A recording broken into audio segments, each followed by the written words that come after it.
What a day. What a day. Happy Monday, everybody. Some people call this the day after. Other folks, it's just another day where you pay bills. But today on GeekBeast, we're going to give you the geek news, regardless of the elephants that are already in the room. Hello, nerds, and welcome to GeekBeast. This is your daily rundown of geek news from geeks like you and geeks like me. I know it's just been a lot of fun. All right, I'm trying to get my thoughts together. Hey, Come on, you got this. When it comes to geeks that look like me and you, and some of the viewers that we have here, there is no other person that I would rather be doing this show with than this geek that's sitting either to the left or right of me. I can't figure out where the orientation is, and that's my man Chuck Gill. Man, tell the people what's up. What's going on, everyone? How y'all doing? I guess we're gonna do probably an Oscar recap, then get in some real geek news, and just the elephant in the room probably at the end because it doesn't need to be really addressed. I try my best to out of grown folks' business. That part too. All right. I mean, that's fair. That way we won't overtalk the situation, because I know the both of us, and we will certainly keep things going. Hey, if you're new to the show, we cover the geek news week and we share our opinions with you. As you can see, we are highly melanated up in the house. One of the beautiful things about the Geekish Network is that you get the opportunity to hear from people of color regarding this absolutely amazing world of geekdom, geek fandom, nerd worlds, everything, comics, music, video games, all that stuff. I'm your host, Centel, and you've already met the infamous Chuck. So, man, all right, well, let's talk about the Oscars. I didn't get a chance to watch all of it. I've kind of not been a really big Oscars fan lately, based to just, some of the stuff that they kind of, represent and award to me just doesn't necessarily fit the narrative of my liking. So I choose to kind of not necessarily participate. Did you participate in full form, or did you participate after it went viral? I participated after it went viral. I was actually watching some of the binge-worthy material we had to do for upload. I'm trying to get through upload. Yeah, that's I've been trying to get through upload too, but that's a whole different conversation. Yeah. I think one of the bigger takes regarding the Oscars, and this channel, and of course the channel that you just mentioned regarding binge-worthy, is that platforms have kind of really stolen the narrative regarding content. And for quite some time, the Oscars has done a very significant job kind of ignoring other platforms, the big one being Netflix. But this Oscar was a little bit different. A small project called Coda has been making waves. It's been doing really well throughout award season, and it won the Big Daddy prize of the Oscar, Best Picture. And the reason why this is significant is because this was on a platform, not Netflix, not Amazon Prime, but Apple. Apple. Are you more surprised that the content won, or are you more surprised that it was Apple was the one to finally break that glass ceiling? I'm glad it broke the glass ceiling. I kind of want to say, how much did Apple pay for this? That's not much I want to know. But I heard it's a really, really good film. I heard it's a really solid project. It's somebody that has disabilities. I don't want to say disabilities. That is hearing divergent, and that actually won for Best Supporting Actor as well. I heard it's a really strong film. So since it's a strong film, I got to bring my microphone down. Let me bring my microphone down so you can hear me better. I really want to see it. I haven't seen it. It's been in my queue. It just doesn't, there's so much geek content out that I just haven't gotten to it. And my biggest issue is this, right? The film of the year didn't even get nominated. What's U.S. film of the year? Spider-Man. Spider-Man is film of the year, hands down. It should have won across the board.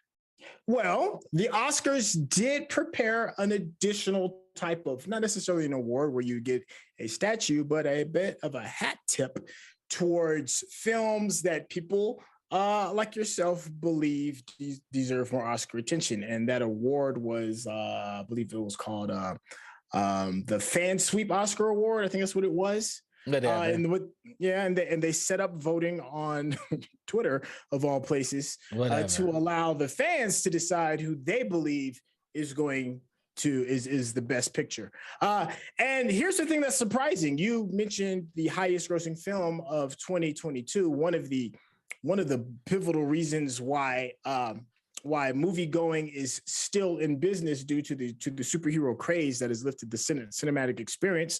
Spider-Man. It did not win. Instead, something that maybe you didn't see coming. A Zack Snyder project.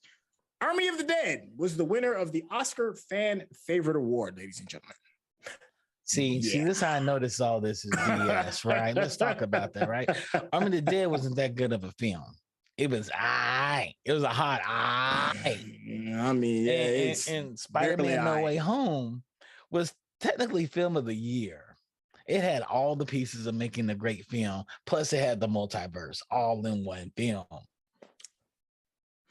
Yeah, well, apparently you have to take that up with the people of Twitter because I believe Aunt May didn't die for that.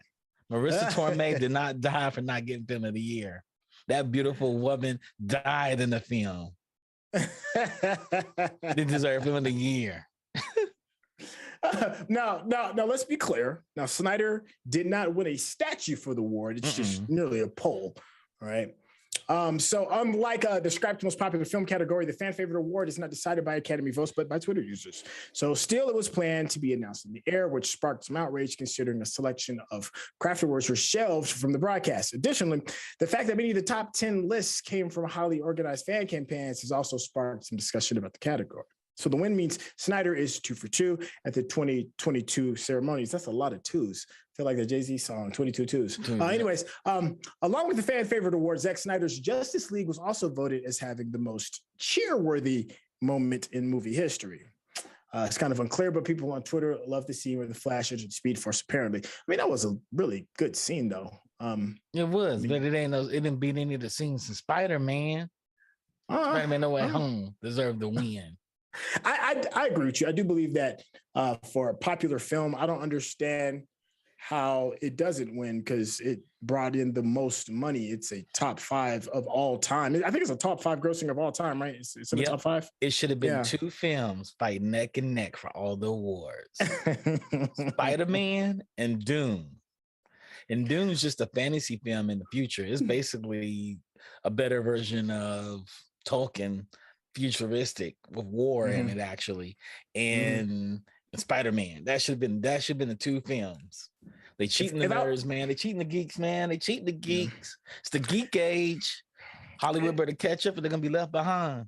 No, that's very true. We've said that a bunch of times regarding a lot of geek content that it's just in terms of like how we had a love affair and still love hip hop, but once it became pop and mainstream, the people that did a lot of the vetting for us, some of our peers, and us, kind of like felt that somebody else was steering the ship regarding who should win certain things, and it started to feel that way a little bit about geekdom as well.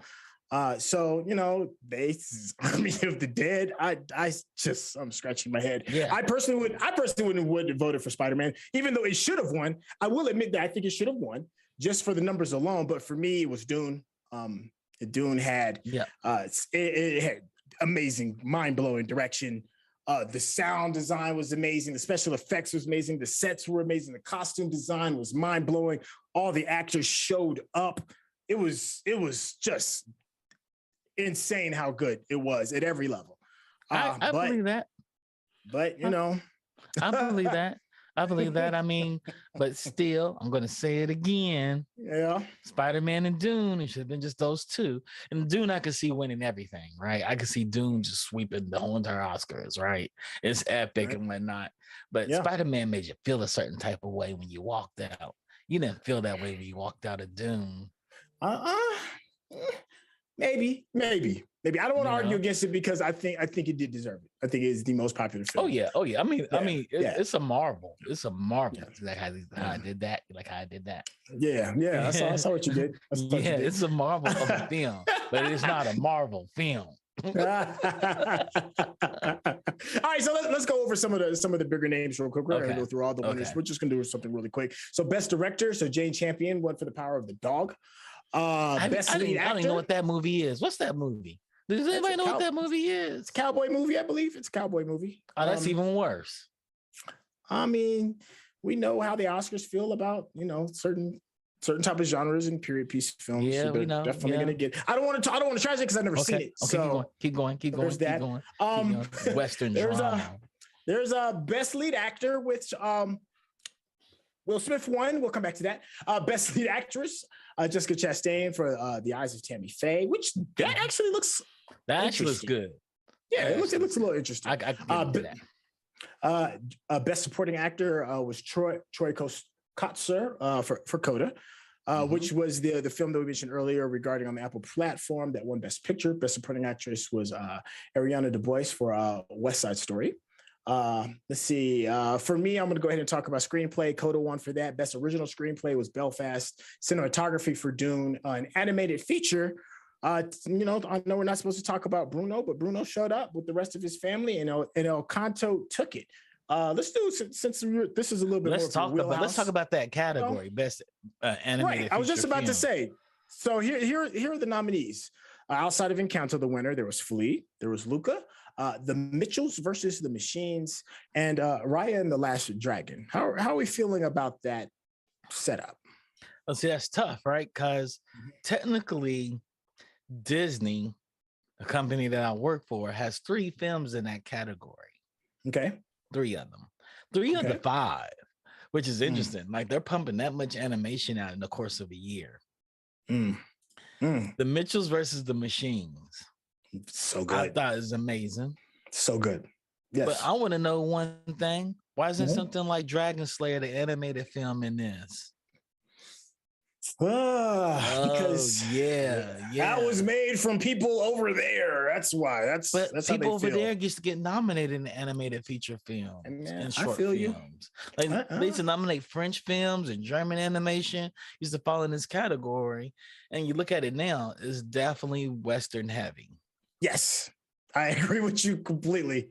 And as we've said a million times over, not necessarily the best forms of storytelling come from here. There's different forms of storytelling that should be respected and talked about. But as the animation sector is booming, and it is booming, ladies and gentlemen, especially internationally, that change might be inevitable, right? So are you mad at that Encanto? No, I think Flea's foreign, right? I think Flea's a foreign film, and it made it in.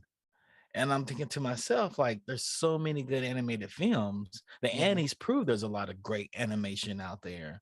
And I'm not surprised at these 3. You know what I'm saying? Disney does what Disney does. And they make masterpieces, right? Yeah. No, they do. It's quality. Pixar makes masterpieces.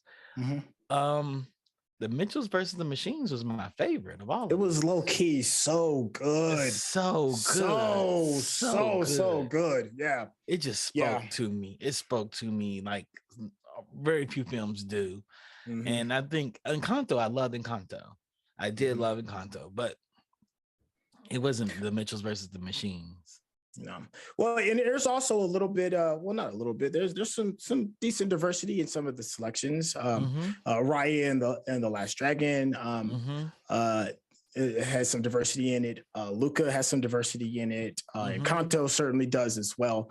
So is this a good look that we're at least showcasing people that don't look like Snow White and Cinderella all the time? Or I'm glad that Disney has decided to diversify in their filmmaking. It definitely need to. There's more to go. There's never enough. You just spent the last 100 years making film for non-people of color for most of those years. You can spend another 100 years making them for nothing but people of color. You know what I'm saying? Yeah. It's like I believe what RGB said. It's not one thing to have women on Supreme Court, is to have a Supreme Court full of women. Hey, you're not gonna hear me argue it. So it'd be nice to see that. I would love to see this category filled with animated features from all over the world and everybody else's stories. I feel that way about all the categories, though. Yeah, no, I feel you too. Especially as we become a lot more connected globally. If you want to give more credibility to what used to be the most prestigious award in cinema, then you're going to have to include the global community. But they are at least, making strides to include people with disabilities. That's just my term. I can't think of anything the culturally sensitive thing to say right now in this moment. So there is that. So I will applaud the Academy that. But to me, and still, I'm still not. The Academy to me is just more of a dog and pony show until, they get a little bit more inclusion and especially more on the world scale. But I will tip my hat is to say that I see you may be trying. You're trying. Yeah. I just don't need them to try anymore. I need them to just do. Just do. Yeah. Just do. I'm with you. I'm with you on that. Big huge shout out to the chat. Sorry, I'm a little discombobulated today. But if you are happen to be watching this on Restream, one of the great and beautiful things and fun things about doing this is that we get a chance to communicate directly with you by the chat. So you have full-blown access to us. And in case in point, I want to say what's up to the Funk, who brought in and said, big surprises to me was Disney getting Megan Thee Stallion and seeing a whole new verse, including a line about Zendaya for the We Don't Talk About Bruno performance, which is interesting. Okay, so We Don't Talk About Bruno is one of Disney's highest Billboard songs. It's like it's like a top 5 of all time, right, for them, right? But it did not win an Oscar for score, not score, but original soundtrack. I think it's what it maybe be under. So, but it didn't mean that, it still wasn't showcased for the love. So Sundance Academy Awards brought together Encanto stars Adasa, who plays Dolores, Stephen Beatrice, who plays Maribel, the character Felix, Peppa, and Isabella for the first time to perform the hit number. So along with Megan Thee Stallion, who bopped in there as well. But it was passed over for the nomination in the Best Original Song category in favor of Dos Oruguites. Please forgive me if I am totally butchering that. Why the super popular track didn't get a nomination is not clear, but considering the deadline for submission was before Encanto even came out, so it is likely that Disney went with the acoustic lullaby, which also comes at a major tearjerk moment in the film as a more traditional fit. And once again, it kind of feels kind of like that, the category that we just talked about regarding popular film.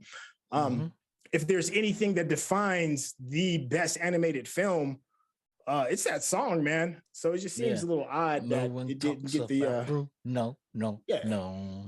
Everybody loves that song. That song and you know what's so crazy? There was the Summer of Sound by Questlove, best documentary, right? Yes, big shout out. Summer of Soul. Shout outs. Yes. Summer of Soul, best documentary. It's all about music. Why didn't that soundtrack get nominated? Yeah, you're asking like logical questions. So not only did the headlining song of Encanto get like, but then the project that won Best Documentary that's was based about on a concert of some of the best funk and soul ever created in the human history. Some of the best music ever created in human history. I mean, what you gonna do? I'm just saying, man. I'm just saying. I feel a certain type of way right now. But like we said earlier, Oscars are kind of funny, man. So yeah, no, I know Oscars so white. Let's call it what it is. We're not afraid at the Geekish Network to call things the way they are. And it is what it is. It is what it is. I mean, first of all, there's no reason for us to herald the Oscars as great awards as people of color, because we don't see any of the benefits that other people get when they win an Oscar. But the fact that we do win is triumphant, and we do want to celebrate those people. I want to celebrate all the winners, really, because it takes a lot to put your heart and soul into something. It's just sad when you're like, how did this not get nominated? How did this not happen? Yeah. Some do like a super quick run through for people that are like absolute cinema files. Best cinematography was Dune. Original screenplay was Belfast. Animated feature, we talked about that. Costume design was Cruella. Now, I wanted to be mad about Cruella because I thought Dune was absolutely just mind blowing, and I heard great things about West Side Story. But I watched Cruella, and the costume design is really dope. I can't be mad at that. Original score was Dune, sound Dune. Original song, we just talked about that. Documentary, Summer of Soul. Film editing was Dune. International film, Drive My Car. Makeup, The Eyes of Tammy Faye. I don't know if you've seen that, but some of the clips that I saw regarding transforming that actress into Tammy Faye was like, whoa, okay, I see what you did. Yeah. Production design, Dune, visual effects, Dune. Like Dune cleaned up. Like yeah, Dune did clean up.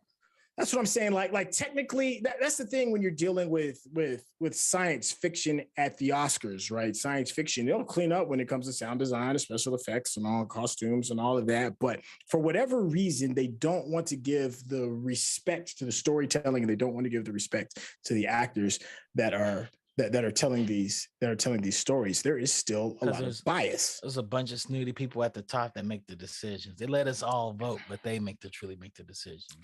Yeah.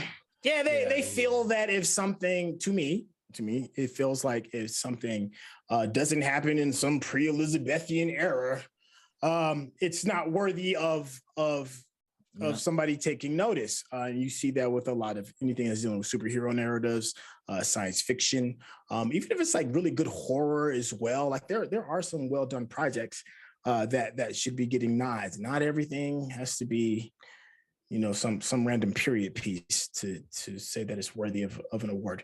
I'm done off of my soapbox regarding that. And also, let's also keep in mind, this was also said by the Voice in the Sky, that we have to keep in mind that the Academy voters are pretty old. They're old and old. They're stuck in their ways, and they may not be willing to take the time to look at other things that are outside of their comfort zone. Yeah.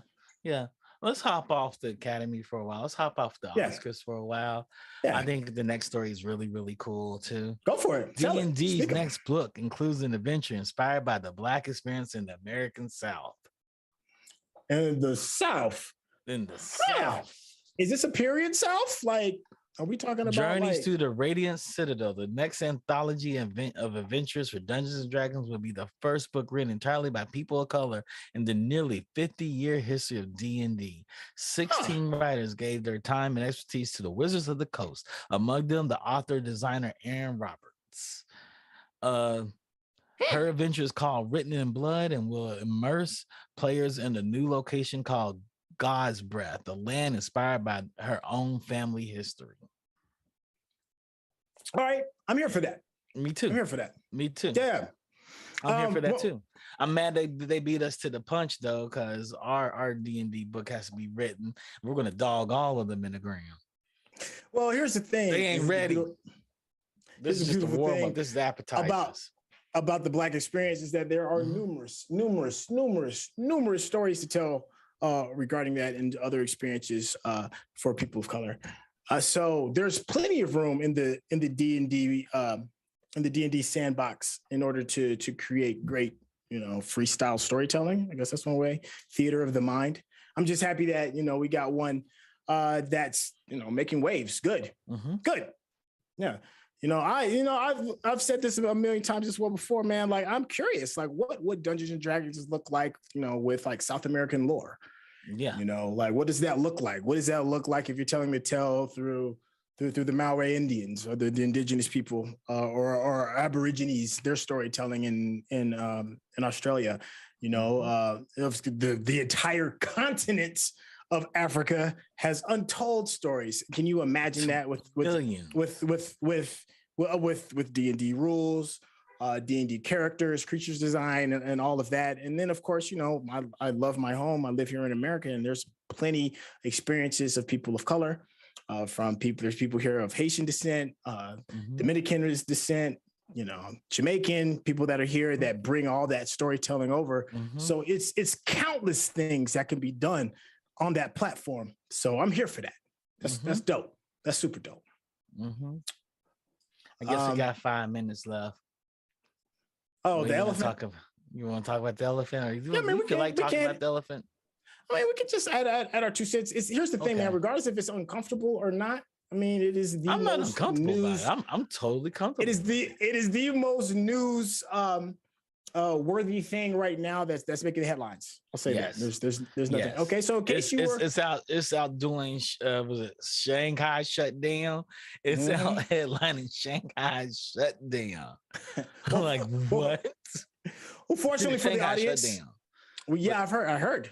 But this topped the headlines over top of it in this country. This is how egotistical we are.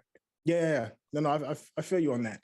In case you're living under a rock, the short and heavy is Will Smith was offended by some of the things that comedian Chris Rock said, and he walked up on stage and slapped the shit out of him. Yes, that's Chris Rock's word. Will Smith slapped the shit out of me. Yeah. So the social networking went crazy. The internets went crazy. The meme kingdom was in rare form. Oh man. Rare. The best memes I've seen in decades. Yeah, I mean, there's people that's been losing friendships over it regarding the line in the sand, whether if it was probably an overreach by Will Smith, whether it was Chris Rock being wrong for calling out somebody's ailment. So I don't know where everybody else stands on it. But it's it's trending. Yeah. First of all, we need a clear definition of what toxic masculinity is.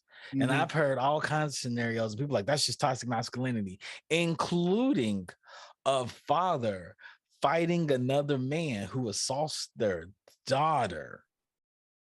Hold on. You heard me right. Some time to kill stuff goes down, and people's like, if you revolt back in violence, you're being a toxic male. I see what you're saying. I said, so if you come into your house, let me get this right. You come into your house and some man is assaulting your young daughter, and you don't go straight to violence to stop him, you are toxic masculine if you go straight to violence to stop him. I was like, that's every man I know. I guess that's what we all be. We all be toxic men. And that's what it takes. Because let me tell you something. I'm never going to have anybody assault any of the children that are under my guardianship when they're in my vision and not result to violence. Yeah. This is madness. It's madness that we're thinking that you can peacefully resolve something that's happening with violence. Now, yes, words are hurtful, and some of the most violent actions are through words. And people care to forget this Will and Jada and Chris Rock thing has been going on for years. Chris Rock has always popped shots at Jada, and rumor is because he tried to holler at her early in Hollywood, and she kind of curved him. She rode with him for a while, and curved him, then got with Will, and he ain't never got over that. That's a vicious rumor. That is a rumor. But I know for a fact that Overbrook was supposed to carry a couple of Chris Rock films, and they cut them from their slate. And that could cause some issues as well. So there could be a lot of bad blood in this one. We saw, like I posted today, we only saw the taste of this beef. We didn't see what made the beef. We didn't see the raising of this cow, the slaughtering of this cow, the marinating of the meat, and the smoking of the meat. We didn't see all that. We didn't see the preparation of the beef, but we saw the end of what the taste looked like, and it tasted like it was hard across Chris Rock's face. Because Will Smith said something that shocked everybody. Keep my wife's name out your fucking mouth. Does let you know this is not the first time. Chris Rock made fun of her 2 years ago when she didn't show up to the Oscars and said she wasn't invited to them. Chris Rock has made jokes about her in comedy stand-up too. So there is a long-standing beef he has with Jada. And as any man that I know,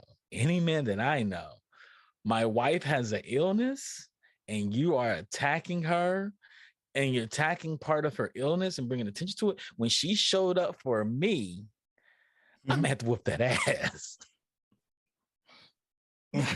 I don't know how I'm gonna act in front of millions. She didn't want to be there. She showed up for him because she knew this was his moment. And they have 3 grown kids that he would have to answer to if he didn't take up for their mama.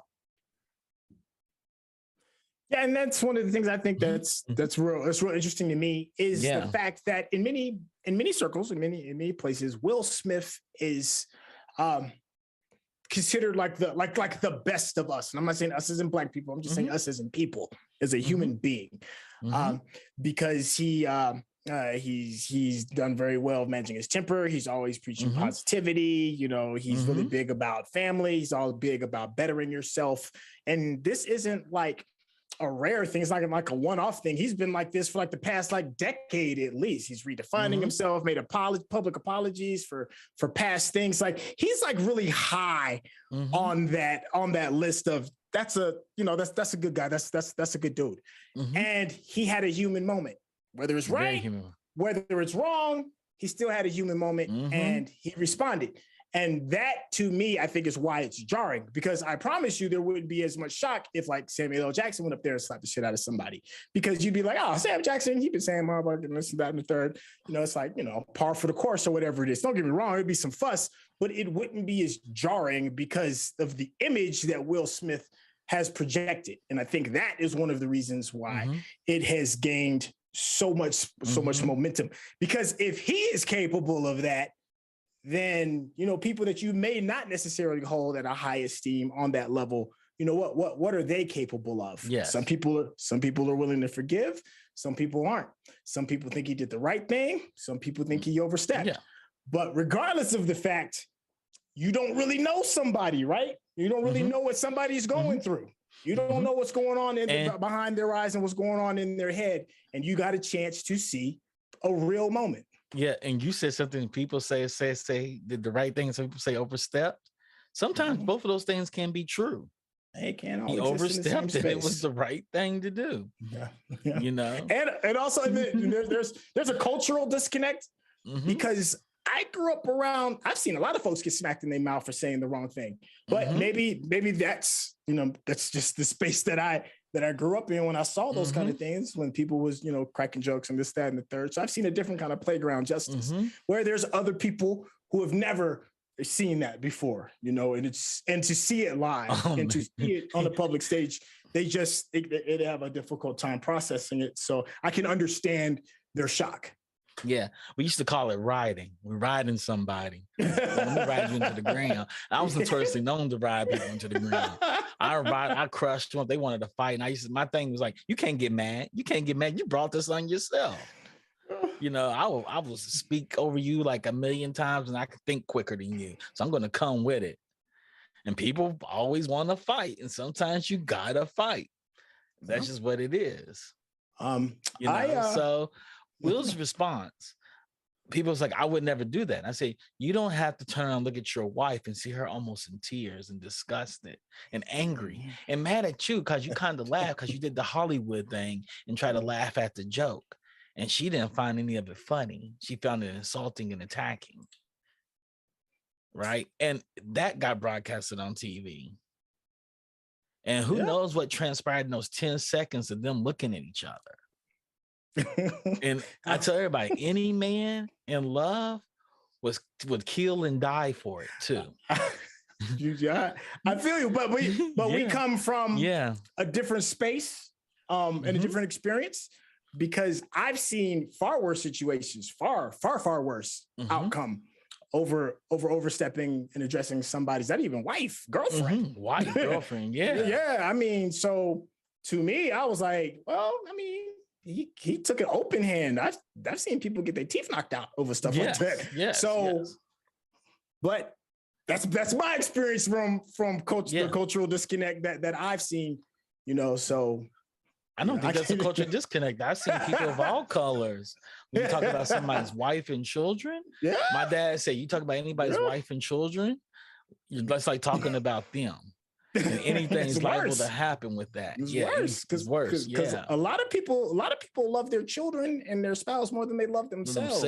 They do. So you treading on dangerous water. You stepping on somebody, the best of me. You disrespect the best of me. Okay. So there's that. You know, I know we've been going on and on. I'm glad we got at least got a cool opportunity to at least address some of it, because I promise you, we can talk about this for at least another hour. It's not right or wrong. I don't know who to go with, but I know one thing: when two grown men are having their business, it's my job to stay out of their business.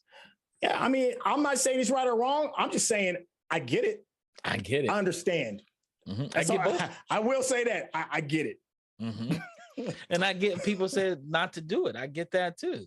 But I don't know, in that moment, it's my moment. Like, you're salting my moment, Chris Rock. You know, there's a lot going on there. Just be careful. You may have freedom of speech, but you do not have freedom of consequence. So please remember that when you're addressing people in public. That's all. Because you know, you might get the shit smacked out of you. Hey, so that's going to conclude the new segment of our show today. Thank you for tuning in. Big huge shout out to the guy in the sky and my amazing co-producer / co-host. You two are absolutely special. Rodney and Chuck, their names. GeekBeast is now in podcast form as well. So give us our live streams. Don't worry. You can catch us on Apple Podcasts. You can catch us on Spotify. You can catch us wherever there's going to be some podcasting that you can find us. Please subscribe to our YouTube channel if you happen to be watching this on Restream on a different platform. You can catch us at / The Geekish Network on YouTube, and also / The Geekish Network on Facebook as well. With all of those platforms, please make sure you give those thumbs up. That's how the algorithm knows you're digging what we're giving to you. You haven't subscribed, what are you doing? Go on and hit that subscription button. Now, for our old heads that are still, reminiscing the days of when we were on Twitch, you'll be happy to know we are still on Twitch, but we'll be doing game streams, charity streams, cooking streams, and a whole hodgepodge of different cool little projects coming up really soon. Great thing is you have Amazon Prime. You already got the hookup because you can use your Amazon Prime gaming account. Link to us for free. It helps us out tremendously. And of course, let me see. We got Digital Click, who's going around making everything look beautiful. Thank you so much for the graphic design and also the marketing as well. We use them consistently, and we recommend them as well. If we look good, we know it feels good to look good, and you should look good as well. Go ahead and hit them up. So we just got done doing Pod Squadron earlier today. On Wednesday, we will have Binge Worthy as well. Friday is going to be our happy hour. And then we have 2 amazing shows over the weekend with, I think, Nerdtastic is back up and running, right? Yep. And Tech Nubians. And then Tech Nubians as well on Saturdays. They are both absolutely amazing shows, which gives you some really good perspective. The Geekish Network, we're trying to shake stuff up. Chuck and Rodney have a really good vision. It's solid regarding this space that is being taken over, and people are dictating the terms of what's good and what isn't. And a lot of times those people that are dictating those terms don't look like you. So that's what we're here for, to kind of like fill in those gaps. And that's why we appreciate the time that you spend with us. So of course we'll be here tomorrow because GeekBeast is every single day. And we hit you with that geek news. Hey, I'm gonna go ahead and pass this mic because I have been talking entirely too long. Yo, big guy. Go ahead and say what's up. I want to say shout out to Defunct, like you said before. Yes, I Am Wino. absolutely. I Am Wino came in here. And we love you too, I Am Wino. Come back in, come in every day. We have so much to say. It's been a great show. It's been a great show run with Centel and Summer. And now we have Neeson pop in more often. We're going to have more people come in, and the show's just going to get better and better. We're just keeping up our reps. As Centel says, we're doing the reps so we can get great. All that, man. Yeah. With that, I'd say good night.